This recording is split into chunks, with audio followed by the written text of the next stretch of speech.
Hello, my friends. Once again, Pokrovsk, and the good news that there are no news coming from those two settlements, Pokrovsk and Mirnograd. Here we are looking for the new update of the deep state military map. I also checked out other analytics. They all come about this particular pocket. However, Russians, they say that Ukraine deployed some of the extra forces, including GUR forces. Once again, I wonder how those were delivered. With the help of the helicopter? Probably not. We haven't seen the new helicopter landing operations, but Ukraine is pushing Russians in Pokrovsk itself and also in Krasny Liman. At the same time, Russia is pushing Ukraine in Pokrovsk. So everything is mixed out there, the presence of the Russian army, the presence of Ukrainian troops, but still Russia is unable to advance from Krasny Liman to lock this area completely and to trap Ukrainian army. For now, it's unachievable goal for them, but they concentrate enough drone fire to cause disturbances for Ukrainian armed forces. So for now, it's kind of the big risk for Ukrainian army to attempt to withdraw the forces because all of them will be under the drone fire. It's imminent. For this reason, I think Ukraine is more concentrated to expand this area and to try to find some of the locations of the Russian drone operators. Also, Ukraine recently hit several of the Russian artillery systems, which are also focusing on this corridor, or you may call it a bottleneck.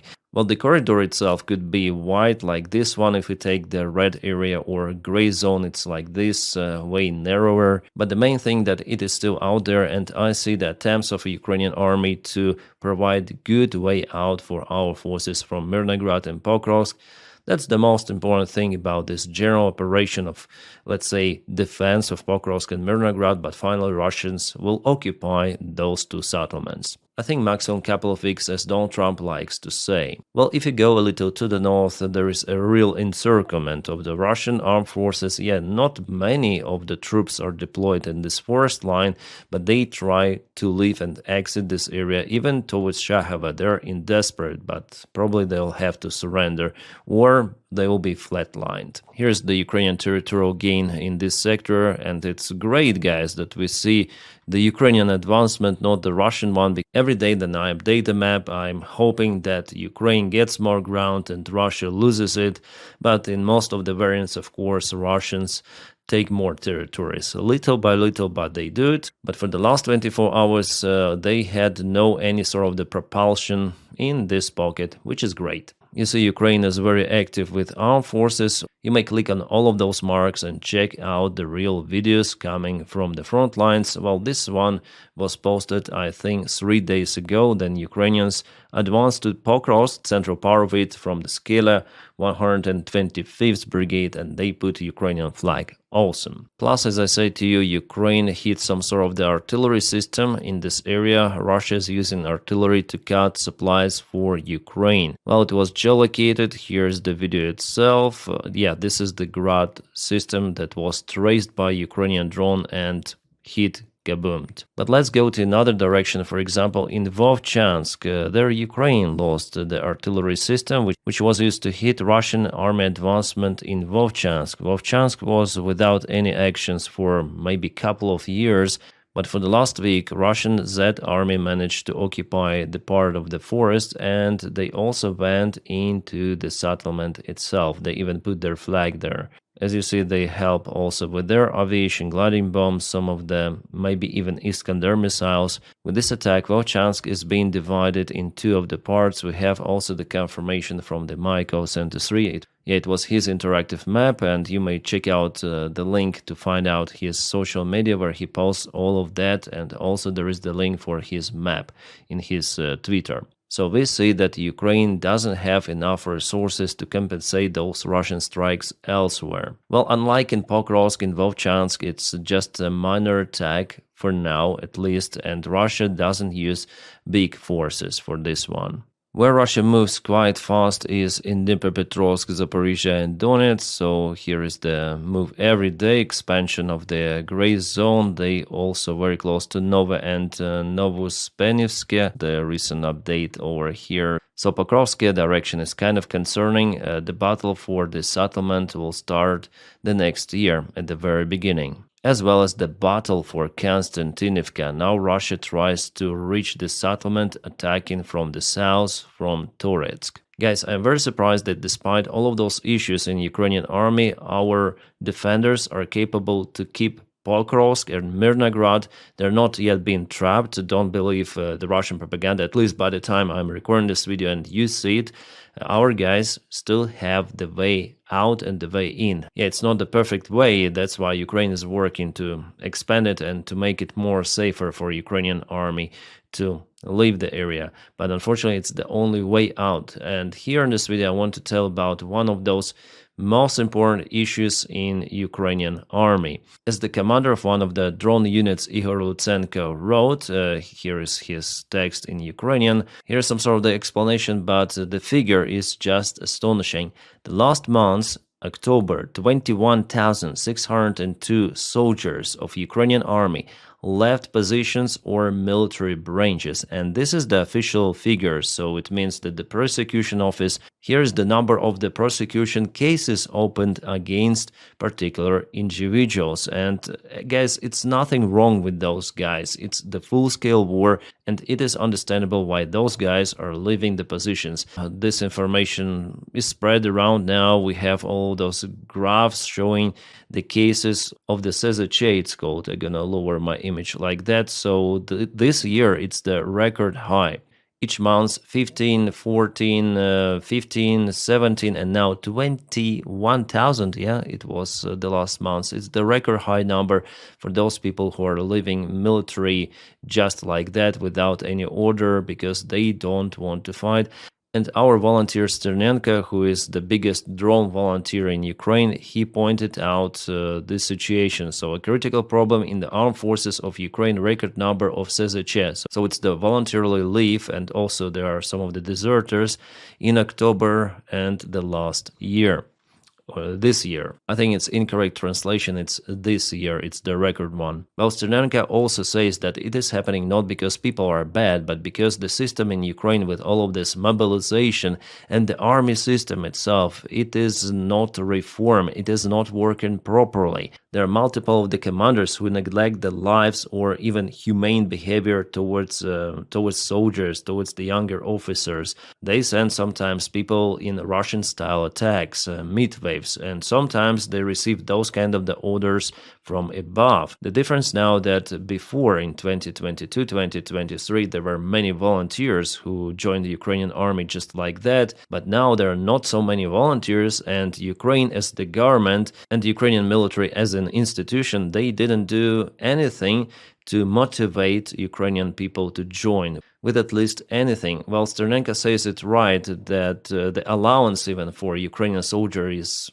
is without the changes for years, and it's quite low, even if we compare it to the Russian soldiers' salaries and benefits. And we may say, oh, maybe Ukraine doesn't have enough money. Yes, Ukraine doesn't have enough money, but at the same time, there are some of the populist decisions to spend the money for the projects which are not connected to the defense of Ukraine at all. I think that everything of that should be postponed, and the number one priority should be the defense of Ukraine, because nowadays the survivability is the most important thing, and there is still no army reforms. I was actually shocked that Sternenko said that Ukraine forms new brigades by the time the existing brigades, they are not equipped with manpower, with soldiers, with officers. He said that 30% are only equipped. It means that what is happening really? So luckily he has this kind of the voice via his YouTube channel that counts more than 2 million subscribers. I also will use my social media, and many other volunteers that are screaming about reforms. Without it, well, the next day we may wake up and Russians could even knock to Dnipro city, to Zaporizhia, Kharkiv. At least from what I see, everything goes according to that scenario if nothing is done. And if there is a political will from Ukrainian government, those reforms, they're easily conducted. You don't need permission from the United States or from Europe to conduct those reforms. You don't need to wait for tomahawks, for any sort of military support. You just need to use your military and your resources more effectively. But unfortunately, they are not used effectively at all. And for me, yes, it's a pure miracle that Ukraine still can defend itself. And without the drones, without volunteers, volunteer support of Ukrainian army, Russians would have occupied already half of the Ukraine for sure with this government attitude. And with the Soviet-like system in Ukrainian army, small Soviet army cannot win against the big Soviet army, which Russia is. Even with Western weapons, it's not possible. So there were some of the good decisions, like to form some of the corps, but it's not working as it should be. In general, I see that the military command, it rotted down. It should be mainly dismissed, as for me. And many of the officers, many of the volunteers, they do agree with that point of view. As Ternenko says, without those reforms, we will die. That's the outcome he says, and here I agree with him that the system, that kind of, it cannot withstand those Russian attacks and to fight against that prevailing enemy. It was possible because of this Ukrainian spirit in 2022 especially, but it is not forever. You cannot run on the spirit all the time. No, it will gone. People are getting demotivated. They see what is happening, and they are leaving Ukrainian army by thousands. Ukraine officially mobilizes roughly 30,000 soldiers per month and 21,000 leaving. So 9,000 continue to serve more or less, but you may understand that they're also demotivated. It's not like it was in 2022, absolutely, guys. And the sad thing that Ukraine hadn't obtained the proper military support at the proper time, and it was crucially needed to drive the spirit, to serve it with additional extra military help. Remember those dramas with artillery systems, tanks, every time something new, and maybe we shouldn't escalate, maybe we should listen to Putin, what he says. Actually, it is happening also right now. Then Donald Trump calls to Putin saying about should he supply Tomahawks to Ukraine or not. This is crazy, guys, what is happening. And unfortunately, Ukraine itself alone cannot fight forever. It's not possible for any sort of this size of the country. So yes, Ternenko recorded this video. I recommend to check it out. 2.1 million subscribers he has, and you may put English subtitles to understand what he is speaking about. Basically the numbers I'm telling you. So 30,000 people per month Ukraine hires, and 21,000 just left in October alone, which means that people are demotivated because of the system, mainly not because of Russia is the enemy. Yeah, people are afraid to die as well, but the system is not working properly. It should be drained down, completely reformed, something new should be built. Otherwise, as Ternenko also mentions, Ukraine will not survive. Yeah, I understand that I sound pessimistic, but that's the reality. Not many of the pro-Ukrainian YouTubers may tell you about that. Not just YouTubers, but also influencers. Because if you check out this map, where Russia advances now towards Zaporizhia, they want to break through to Zaporizhia and to Dnipro city. It was in November 2024, so 1 year ago, and it is today. Kind of the significant advancement, I may say to you. Zaporizhia, Dnipro already are under the threat. There are not many settlements on the way. Pokrovsk here is the biggest one, and soon there are going to be the fights for it. And also Pavlohrad is the main one before reaching Dnipro. This distance, guys, is very small, and Russians are not far away actually from Pavlograd. I used to fly in Mayskaya, the air club in this area. Yeah, here we go. This is Mayska airfield. I've flown there during the COVID times. So Pavlograd is close, but I also was going to Dnipro for shopping and coming back. And the road takes 1 hour to Dnipro and 1 hour over here somewhere also to Pavlograd. So in 2026, if Russians continue, for example, to propel from Velika Novosilka with the same pace, we may speak about the start of the fight for Pavlograd, and for Pokrovsk will be for sure the next year at the beginning. Maybe Russians may advance to Zaporizhia itself. We'll see. So the pace of the Russian army, especially in this southeastern direction, it is way faster compared to the defended Ukrainian positions, Sloviansk, Kramatorsk, Drushkivka, Konstantinovka. And if Russians break through over here, well, the Dnipro is doomed.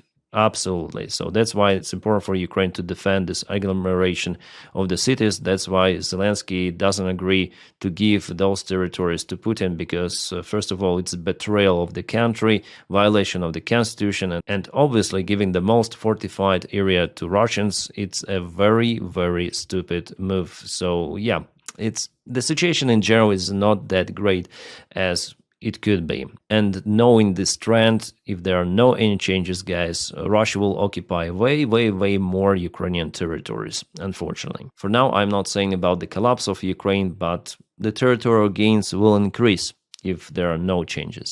And here's the comment that describes the situation. Everyone wants to be a drone operator. No one wants to get droned. No one wants to be with a shitty Soviet commander who will waste their life for nothing. So you transfer if you can, flee if you can't. Result is the same, a chronic lack of frontline infantry. So the human factor, of course, but here Igor Lutsenko, who is the ex-member of parliament of Ukraine, by the way, and now he's a drone unit commander, well, he also blames the system as it is. And the Ukrainian command as well. The last night, Russia again attacked Ukraine using drones, cruise missiles, and Kinzhal hypersonic missiles, ballistic missiles. Everything was used to hit the energy infrastructure of Ukraine. So Russia continues with this internal pressure. Yeah, they hit behind the front lines. They're active on the front lines. They basically want to destabilize Ukraine. That's their main goal. And unfortunately, they hit some of the civilian buildings, infrastructure, as usual, those bastards do, and there are some of the casualties. Yeah, one of the drones hit the multi-story residential building, creating the hole. And yeah, if we check out the statistics, Russia has so many losses. This is the Ukrainian statistics for the day. Russia lost more than 1,000 soldiers, KA and wounded. Like, the number itself is huge, but Ukraine also has losses. And Ukraine is in defensive, which means that Ukraine is losing 3 times less soldiers. But if you calculate the number, it's still very big. In this case, it's 400,000, which for Ukraine, for a smaller country than Russia, way smaller, with less population, it is critical. And it cannot continue forever. Russia may mobilize any time like 1 million soldiers, and their society will be fine with that. For them, 1 million, 2 million, for Putin himself, it doesn't really matter. Putin wants to achieve the goal. He doesn't care about the Russian losses and whom they pay to sign the contract with the Russian army.